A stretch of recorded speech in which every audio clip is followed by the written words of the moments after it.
Hello everyone, welcome to mathematical tangent. अगर आपने अभी तक इस चैनल को सब्सक्राइब नहीं किया है then please do subscribe the channel, क्योंकि इसी चैनल के थ्रू मैं आपकी 9th और 10th की मैथ्स को कवर कर रही हूँ। चलिए स्टार्ट करते हैं आज की वीडियो। क्लास 10th में चल रहा है chapter number 9, some applications of trigonometry, जिसकी एक्सरसाइज 9.1 के आज हम क्वेश्चन नंबर 9 को बहुत ही अच्छे से समझने वाले हैं। ये रहा क्वेश्चन नंबर 9 आप सभी की स्क्रीन के ऊपर। The angle of elevation of the top of a building from the foot of the tower is 30 degree. देखिए क्या बोला जा रहा है, दो यहाँ पर ऑब्जेक्ट हैं, एक है हमारी बिल्डिंग और एक है हमारा टावर। तो सबसे पहले तो इन दोनों को यहाँ पर हम अपनी लाइन सेगमेंट से रिप्रेजेंट कर लेते हैं। ये रहा ग्राउंड लेवल और ये रहा मेरा टावर। जी हाँ, टावर को मैं थोड़ा बड़ा रिप्रेजेंट करूंगी और जो बिल्डिंग है ये ग्रीन वाली है, इसे हम छोटी लाइन सेगमेंट से रिप्रेजेंट करेंगे, बिकॉज हमें पता है टावर कंपैरेटिवली बड़ा होता है। ठीक है, अब कह रहा है इस बिल्डिंग के इस sorry foot of the tower, tower के फुट से बिल्डिंग के टॉप का एंगल ऑफ एलिवेशन यहां पर दिया गया है। देखिए ध्यान से सुनिए, ये रहा टावर का फुट और ये रहा बिल्डिंग का टॉप। तो यहां से यहां का हमें एंगल ऑफ एलिवेशन दिया है, कुछ इस तरह से ये एंगल ऑफ एलिवेशन बन जाएगा, क्योंकि प्रश्न में साफ साफ बोला गया है कि टावर के फुट से, इट मींस इस पॉइंट से बिल्डिंग के टॉप का ये जो एंगल ऑफ एलिवेशन है ये कितना है, हमारे पास 30 डिग्रीज है। ठीक है भाई, अब आगे बढ़ते हैं।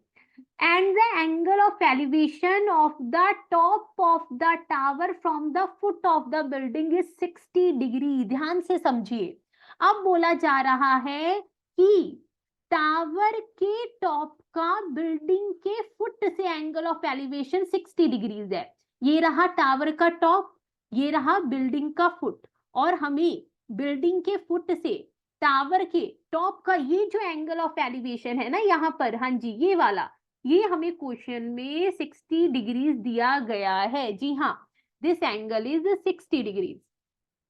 हमसे बोला जा रहा है if the tower is 50 metre high, अगर ये जो मेरा टावर है इसकी जो लेंथ है वो 50 मीटर है इस प्रश्न में, तो हमें क्या फाइंड आउट करना है, हाइट ऑफ द बिल्डिंग, ये जो बिल्डिंग है ये कितनी लंबी होगी। तो सबसे पहले तो हम इन्हें लाइन सेगमेंट से रिप्रेजेंट कर देते हैं और इन्हें कुछ नाम दे देते हैं। सो लेट अस से कि ये जो मेरी हाइट ऑफ टावर है इसे मैं रिप्रेजेंट कर रही हूं ए बी से, हाइट ऑफ टावर, और क्वेश्चन में यही हाइट मुझे 50 मीटर दी गई है। और ये जो हाइट ऑफ बिल्डिंग है इसे हम सी डी से रिप्रेजेंट कर लेते हैं, और यही हमें यहां पर बेसिकली फाइंड आउट करनी है। चलिए ठीक है, अब हमें पता है हमारी जो बिल्डिंग है, जो भी टावर है, वो ग्राउंड लेवल से 90 डिग्री पर खड़े होंगे। इट मींस ये भी 90 है कंप्लीट और ये एंगल भी 90 है। अब देखिए हमें यहाँ पर दो राइट ट्राइंगल्स नजर आ रहे हैं, एक हमारा राइट ट्राइंगल है ए बी डी और दूसरा राइट ट्राइंगल है सी डी बी। अब हम कौन सा राइट ट्राइंगल ले, पहले देखिए, लेने तो दोनों पड़ेंगे। अगर मैं ये right triangle C D B लेती हूं तो यहाँ पर दोनों ही अननोन साइड्स है, तो मैं निकालू कैसे अपनी ये जो हाइट ऑफ बिल्डिंग है, इसलिए पहले मुझे right triangle A B D लेना पड़ेगा, बिकॉज यहाँ पर मुझे एक लेंथ पता है, एक स्टैंडर्ड एंगल पता है कि ठीक है भाई ये जो हमारा एंगल है ये 60 डिग्रीज है। इसकी हेल्प से हम ये बी डी फाइंड आउट करेंगे सबसे पहले।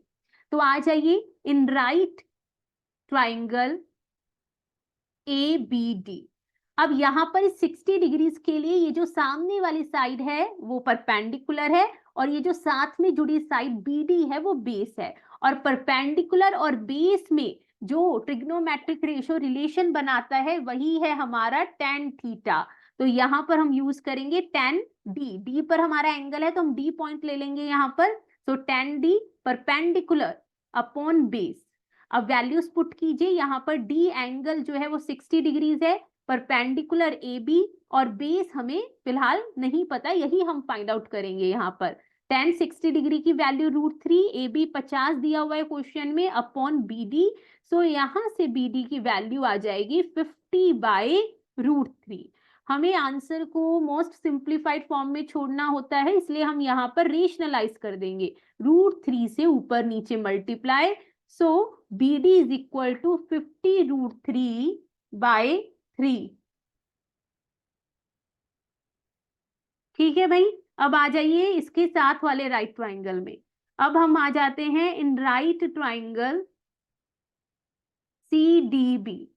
हाँ, अब देखिए इस राइट ट्राइंगल में अब हमें ये पता चल चुकी है BD 50√3/3 और हमें ये CD निकालनी है। तो हमारे पास स्टैंडर्ड एंगल है यहाँ पर ये 30 डिग्री, जिसकी हेल्प से हम ये करने वाले हैं। अब अगेन सामने वाली साइड ये परपेंडिकुलर है और ये जो साथ में जुड़ी हुई साइड है ये है हमारा बेस, और यहाँ पर भी हम यूज करेंगे tan थीटा या tan B पर हमारा स्टैंडर्ड एंगल है ना, is equal to perpendicular upon में बेस। अब वैल्यू पुट कीजिए, B के प्लेस पे 30 डिग्रीज, परपेंडिकुलर हमारा CD है जो हमें फाइंड आउट करना है और बेस है BD। tan 30 डिग्रीज की वैल्यू 1/√3 होती है, CD हमें नहीं पता, BD की वैल्यू है 50√3/3। और इसे किस तरह से सॉल्व करेंगे, ये ऊपर 3 जो है वो ऊपर मल्टीप्लाई हो जाएगा CD के साथ, सो 3CD अपॉन में 50√3। अब वही क्रॉस मल्टीप्लीकेशन, तो यहां पर फाइनली हमें मिलेगा, यहां पर कर देते हैं 50√3 इज इक्वल टू 3√3 CD। तो CD is equal to 50√3 upon में 3√3, √3 से √3 डिवाइड हो जाएगा और CD की वैल्यू आ चुकी है 50/3 मीटर। जी हाँ, यहाँ पर देख पा रहे हैं हम, ये जो बिल्डिंग की हाइट है वो 1/3 है टावर के।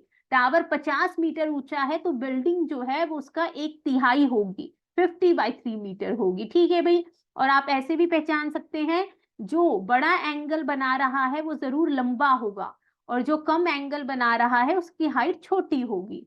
ठीक है, तो यहाँ पर ये क्वेश्चन कंप्लीट होता है। आई होप आपको ये क्वेश्चन समझ में आया होगा। अब वीडियो की एंड की तरफ बढ़ते हैं। So yes, thank you so much and please like share and subscribe the channel. अगर आपको वीडियोस पसंद आ रही हैं और आप चाहते हैं कि मैं इसी तरह से हर चैप्टर की, हर एक्सरसाइज के, हर क्वेश्चन को, हर पार्ट को कवर करूं, देन डू सपोर्ट। मिलते हैं आप सबसे अगली वीडियो में, तब तक के लिए अपना ध्यान रखें।